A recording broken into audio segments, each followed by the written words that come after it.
Greetings of peace. Welcome to the Dean Show. I'm Eddie, your host. And if you haven't subscribed, subscribe right now. We have an exciting show for you as always. Did you know that for centuries, Jews and Muslims lived together in peace?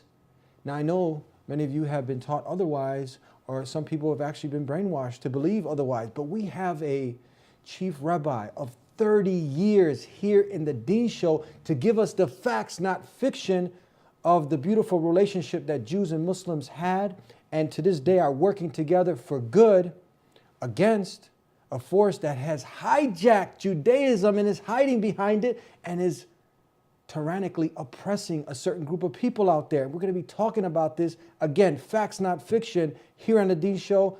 Don't go anywhere. Very exciting show with my next guest. I'll be right back. This is the Dean Show.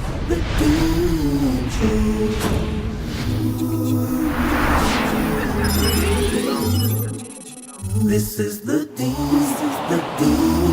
Show. This is the Dean Show. This is the Dean Show. This is the Dean Show. This is the Dean Show. This is the Dean Show. This is the Dean Show. This is the Dean Show. This is the Dean Show. How are you doing, Rabbi Weiss? How are you? How are you? Thank God. Alhamdulillah. Bless the Almighty. Alhamdulillah, thank God, that's Yes. right. Greetings of peace. Thank you for being with us here on the Dean Show. And you heard me open the show. Time is short, but the Dean Show is out there clearing misconceptions, helping to enlighten the minds. And one of the myths that many people have nowadays is that Muslims, Muslims and Jews, there was never any kind of collaboration, any goodness, that Jews, were persecuted by Muslims. They didn't live together in peace, you know what I mean? And that's why this state had to come into existence to protect the Jewish people. What do you have to say about this? There's such a crucial issue.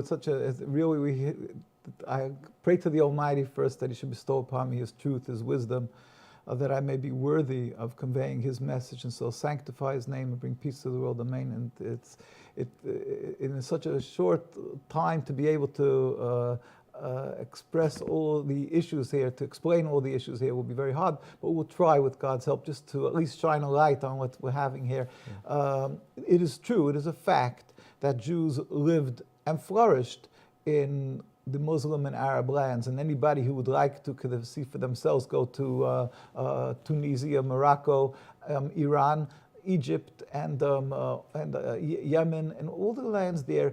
And prior to any human rights groups to protect, you can go, you can find the synagogues that were there till recent times, and some of them still exist in Iran. They are there. People are practicing the religion there, the Jewish religion. But till recently, till Zionism came about, Jews flourished as distinctly religious Jewish communities, and they weren't massacred. On the contrary, they went to these Arab and Muslim lands to escape persecution from the Crusades, from the Inquisition, and from many other trials and tribulations, and even World War II. The Arab and Muslim lands opened their hearts, opened their lands, and provided a safe haven and a gracious hospitality for the Jewish people. Again, clearly we have different religion, and yet we were accepted in these Muslim and Arab lands. We believe in one God, and we were accepted. We have different ways of serving God, but yet, we were respected, and even the Muslim religion requires of that, the Muslim people to provide protection and hospitality, and they did carry that out. That's clear. Nobody could refute this fact. Although, unfortunately, Zionism and the Zionists try constantly to vilify the Muslim people and try to recreate a scenario of as if we have some deep embedded religious conflict and hate between Jews and Muslims. And that is so deplorable, despicable, and really there's no words, it's a Nakba.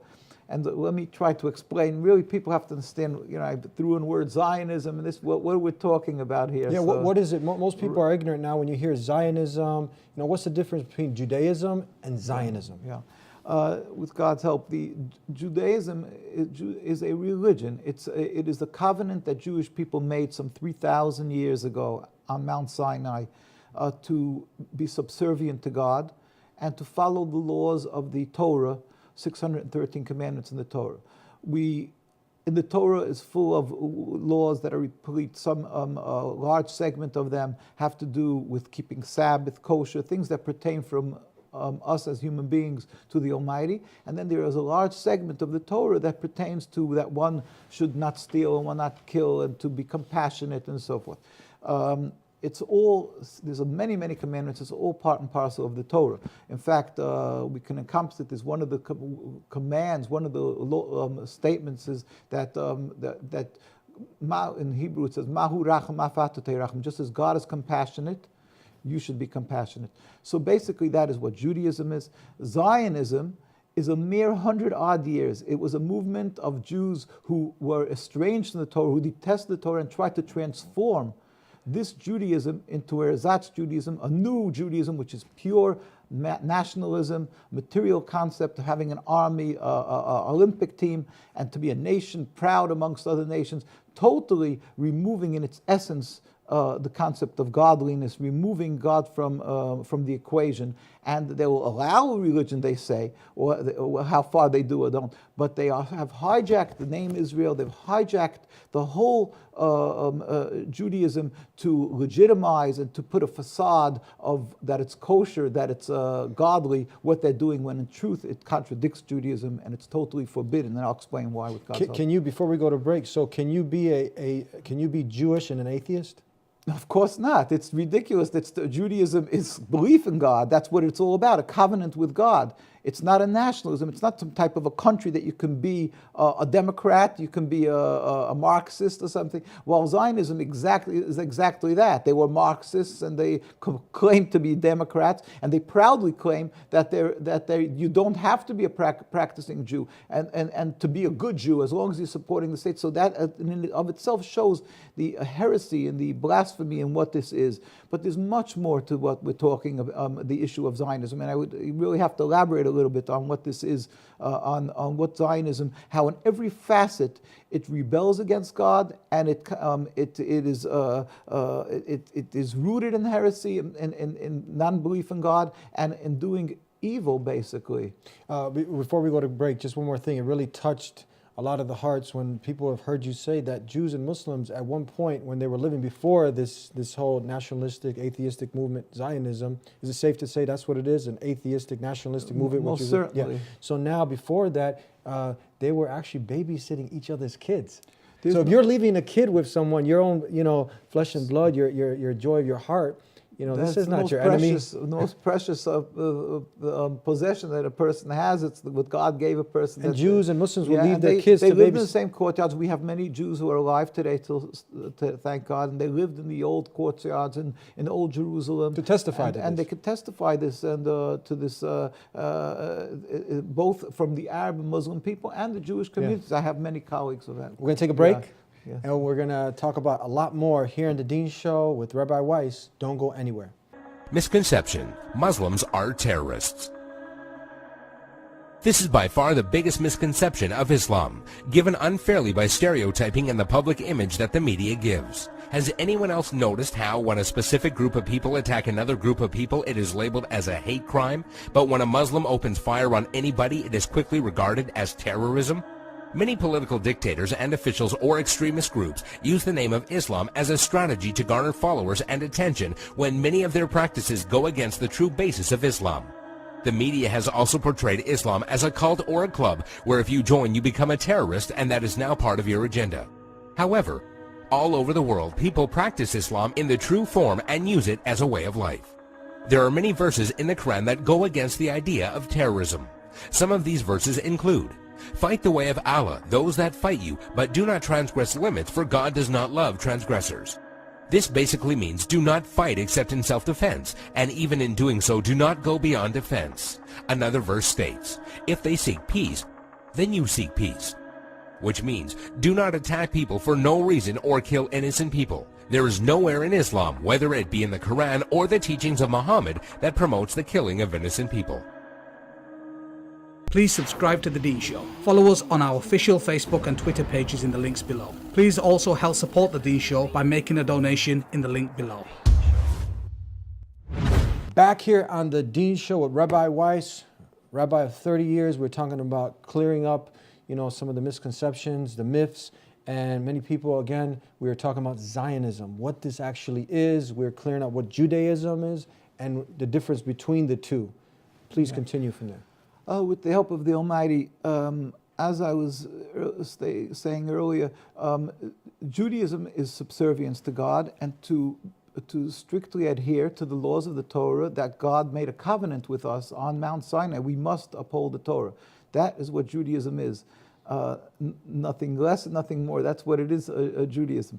And Zionism is this relatively new movement because it's 100 odd years, while Judaism is 3,000 years. And what it is, a total transformation into nationalism.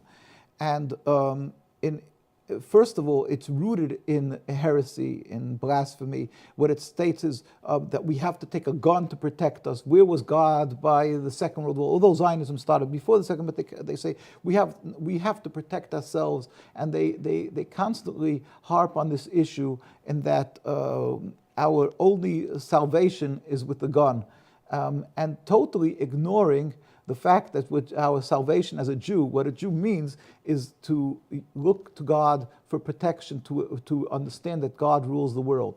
But there's much more than that. Judaism clearly states in the prophecies that we were living in the Holy Land. At the time, there was King David, and then King Solomon built the temple. And then there was the prophets, Jeremiah, Ezekiel, Isaiah, all of them, and they kept on warning the Jews that they have to be on this high level of holiness, and if not, they will be expelled from the land. And this happened with the destruction of the temple 2,000 odd years ago. And at that time, King Solomon wrote in a prophecy in the book called Shir Hashirim, Song of Songs. He wrote that the Jews are under 3 oaths. One, that since we were expelled and sent into exile, again, clearly as a Jew believes it, not because of our physical lacking, only because it was a decree of God, because of our spiritual lacking. Therefore, God said, put us under 3 oaths. One, not to return in mass, in large numbers to the Holy Land.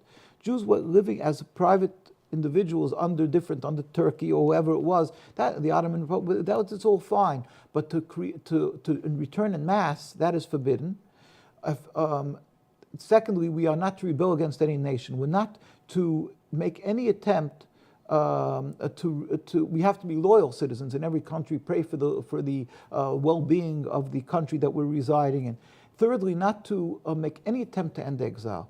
So this Jews respected for 2,000 years. We went through the Inquisition, the Spanish Inquisition. We went through so many trials and tribulations, and yet the Jews had the opportunity. There was rich times, the golden age of Jews. They had money to buy a piece of land, and they didn't, because it is expressly forbidden.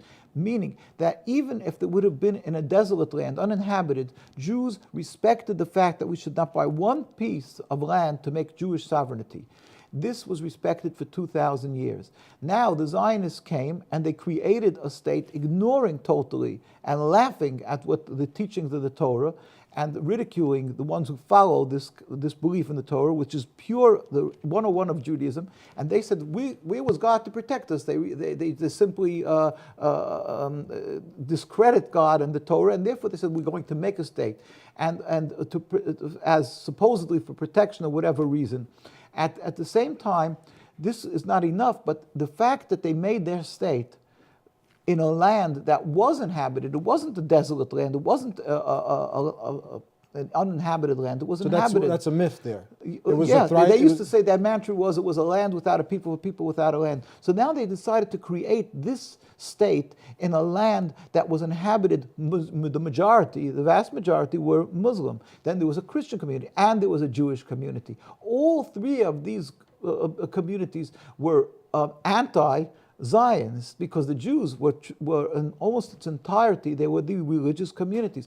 And this Zionism came from Europe, with the backing of Britain and so forth, and they decided to create a state. So it really breached the laws and the commands of God in every facet.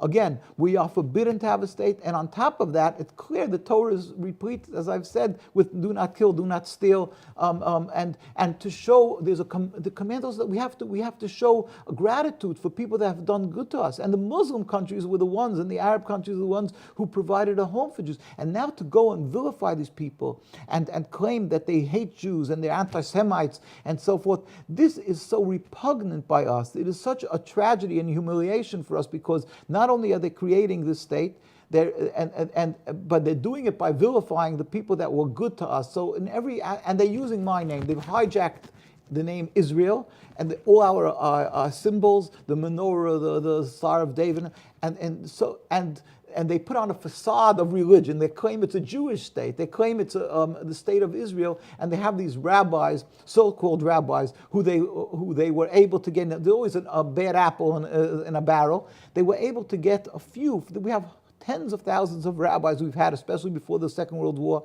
And they were able to glean a few for a few dollars or whatever they did, and they were able to get a few, and they used these and made them big, and these people, as a lawyer, would be able to twist the case, a gifted lawyer. So these rabbis, although they know the Torah, some of them don't, but what they do is they simply twisted the Torah. And in the Talmud, in the Torah, it warned us that just as like a Jew is not allowed to eat a worm, it's just like we're not allowed to eat pig.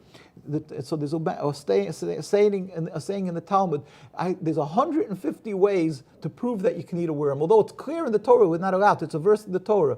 In other words, they're trying to say that you can twist anything if you want to twist something. So they've taken these supposed rabbis, they made a rabbinate, a chief rabbi, and it's all a farce and it's a facade. And it's just representing this hypocrisy called the State of Israel, which is totally non-religious. They detest religion. They call it a democracy, not a religion.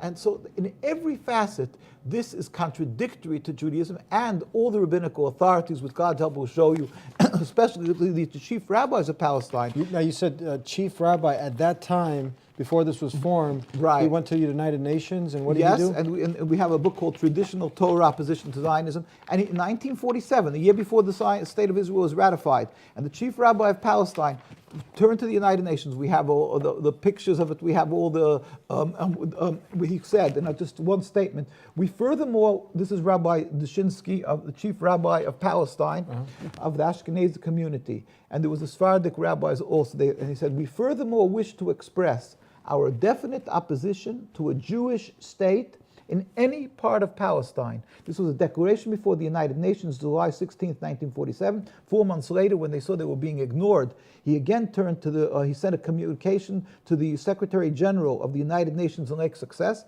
and he said, the Jewish Orthodox community, called Ayid Hared, this God-fearing community, because the others are not that, he said, of Jerusalem comprising 60,000 souls, objects to the plea of including Jerusalem in the Jewish state or its residents becoming automatically citizens of the Jewish state. Our community demands that Jerusalem be an international zone under your protection, with full autonomy to residents, be free citizens.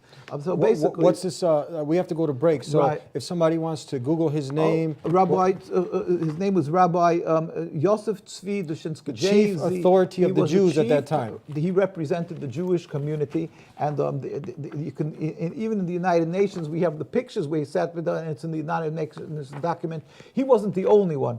Across the board, we have the rabbis speak out, 130 years of religious Jewish opposition to Zionism, the greatest Torah authorities. Yeah, your grandparents were actually Holocaust survivors. My grandparents were killed in Auschwitz. My father escaped, went to Italy, came to the United States, and he was actually a follower of one of the greatest Torah authorities in Europe. And his name was, they called the Minkacher from a city called Munkach, and Rabbi Shapiro, and he was a great Torah authority, and he was one of the most vociferous against Zionism. But we have many, like the Rabbi Yosef Yisrael Meir Cohen, called the Chavetz Chaim, who wrote, everybody recognized him as the greatest, like one of the greatest codifiers of Jewish laws before the war. And in every community they recognized him. And he said, I'm quoting him, therefore every man, the Zionists are dead limbs of our people, which would cause the entire body to rot. in Omer Ani Masul Melech, paragraph 16. So This these are, we're going to take a break, but these the- are all chief these are all the greatest rabbis, leaders, greatest the leaders of the community Jewish people. in its entirety. There was you can count on the hand. The Zionists, when they came to be in Europe and all in the other communities in Palestine, the Jewish communities threw them out. They totally ostracized them. They didn't. Zionism was not acceptable in any manner, shape, or form in Judaism. Here with Rabbi Weiss, we're going to take a break. Peace activists calling for peace and Muslims and Jews working together for peace. We'll be right back here on The Dean Show. Please subscribe to The Dean Show. Follow us on our official Facebook and Twitter pages in the links below. Please also help support The Dean Show by making a donation in the link below. Back here on The Dean Show with Rabbi Weiss. Now, usually when people come out and they say anything, they'll get a backlash and people say, look, you're anti-Semitic, right? Or if even a rabbi such as yourself, and we see right now, we're seeing pictures with, I think there was like 50,000 Jews, many rabbis, you can see the pictures right now coming out, and this is in New York, and they're staunchly against this movement that has been responsible for terrorism and terrifying people, innocent people, children, and whatnot. So what do you say? What do you have to say when someone, uses these things, Right. these nasty words? Yeah, I'm happy that you brought this up because unfortunately the world thinks that the more Jewish you are, the more religious you are, the more Zionist you are. In fact, it is just the opposite. And anybody, if they will take the effort, they will see that invariably, whether it is in Jerusalem, in Al-Quds, in wherever there is a very religious community, in Stamford Hills in London, which is the most religious Jewish community, or in New York, if you're just across from Manhattan, it's called Williamsburg, Brooklyn. And I can go on and on, wherever around the world, the more religious, the more anti-Zionist, because as I've explained, Zionism is totally contradictory. It's really antithetical to Jews. It just, the two cannot meet. It's impossible. Judaism is subservience to God. Zionism is rebelling against God in every facet. Now, the Zionists, being that they don't have the godly fear of God and this morals given by God of how one should live his life. Therefore, they have no compunctions with using the Judaism as a facade and a stick to intimidate others. That they wave the Bible and they use this emotional music. Oh, we were 2,000 years in exile and now we finally got back the land. We're a continuation of King David. And to us, we could vomit from this, listening to this, because it's so despicable. Because everybody, if you would just follow their lives, the whole state of Israel breaches all the 10 commandments and everything of the Torah. They don't they desecrate the Sabbath. They have non-kosher foods, that they have pigs and everything. They dig up graves for archaeological purposes. And I go on and on. They do forced autopsy. But not only that, they brutally beat the Jews who are religious Jews. They detest religious Jews. I just say a statement. Theodor Herzl, in traditional Torah opposition to Zionism, Theodor Herzl wrote that the solution, and I have this in this. We have some of their statements. He said, I'll quote him in his own diary. The way to solve the problem of anti-Semitism is to speak to the head priest of Vienna, to get an appointment with the Pope to make a mass conversion of all the Jews of Austria to Catholicism. That was his solution. It should be done on a Sunday in the middle of the day with music and pride publicly. We are the last generation that held on to the faith of our forefathers. Jews gave their lives for their religion throughout the history. And here he says, we'll just drop it with music and pride. And he himself carried out he had one son, and he announced publicly that he's not circumcising his son, the thing that Jews gave their lives for. There was one, Zev Jabotinsky, also one of the fathers of the Irgun, Elechi. There was a prime minister called Begin. He was his mentor. Everybody knows him who follows Zionism. And he wrote in an article in 1919 in Palestine. What book is this now again? This is again a traditional Torah opposition to Zionism. It's historic documents on nkusa.org. You can find NKUSA. That's your website. That's our website. You can find it. And he wrote openly in a newspaper called the Chadash's Haaretz, that means the news of the land, 1919, in the national home, we will announce that those Jews who have on themselves the rust of exile and they refuse to shave off their beards and earlocks, payas, it's called, will be second-class citizens and will not have the right to vote. Now, imagine that. If an Arab person would say this, a Muslim country would say that, the Zionists would be all over them and say, how dare you do it? And they're the protectors of the Jewish people around the world. This is their hypocrisy, what they are. But not only that, the Jewish people, we're never militant. We're not armed. We don't carry arms. And yet when we have simply to voice our opposition to the Zionist occupation of Palestine and what they're doing, we have demonstrations. Now, who are these people? These are rabbis, Some of them are rabbis, some of them are laymen, just now, Jews. These are Zionists, these are the these police. Muslims beating them? These are the Zionists, they're police, they're soldiers. So Zionists are beating them? They're brutally beating them. We have reams and reams of pictures that can go to our site, NKUSA, and there's links. You can see, we have, as you've mentioned, we have demonstrations that never get covered because of their intimidation around the world that you're anti-Semitic if you oppose them. So newspapers fear the fear of to dare speak up against Zionism or to show any sympathy for the Palestinian cause. Here we have tens of thousands of Jews when Netanyahu came to visit President Obama.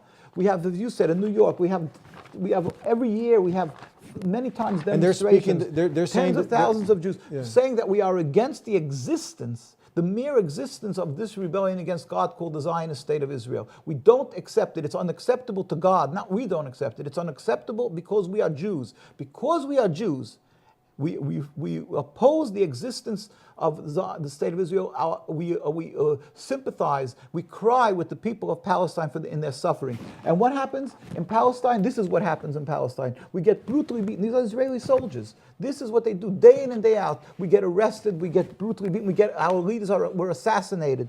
And this is the chief rabbi of Palestine today, but nothing to do, again, with the Zionist rabbinate or that chief rabbi, which is a facade. It's just window dressing, and that they should be able to carry out whatever they need to do, rip up alabaches. So they have assigned by their rabbis. Their rabbis may be knowledgeable, but that doesn't mean it's neither here nor there. It's nothing, because they are not upholding the Torah. They are not only not rabbis, but they are not practitioners of Judaism. They've excluded themselves from from Judaism, and we have so many. Again, people could see pictures of the tens and tens of thousands of people demonstrating. These pictures are not big enough, but people go to the site. Whether it is in Washington, whether it is in New York, whether it is in Palestine, mostly, or in London, around the world, we demonstrate. We also go. We, as Jews who are true to Judaism, we went to Gaza. We go to Muslim countries now because it's a requirement, as the chief rabbi of Palestine, Rabbi Teitelbaum, said. We are required to let the world know that these Zionists and their state does not speak for the Jewish people, and they are not in any way have the right to use Judaism to oppress, to steal the land from the Palestinian people. These people who are good to us, and we babysat each other's children, we live together, they have no right to steal from them. The Torah doesn't permit you to steal. And here we went to Gaza, we brought, just recently we sent an ambulance. We couldn't go recently because of what's happening. We usually go through Egypt, but unfortunately what's happening. But we sent from Norway, together with the people from Norway, we brought an ambulance. We went twice there after the attacks on Gaza a few years ago. And here we're non-political, so we're good with all the factions, with President Abbas and with the Prime Minister. This is meeting with Prime Minister Ismail Haniyeh in Gaza, and we meet with, and we went to the Iran and to Sheikh Qaradawi and all the people and the kings and leaders, thank God, to tell them that the people should understand that the religion isn't the issue. The Zionist wants to confuse, to make it that there's a religious conflict. Nothing to do with religion.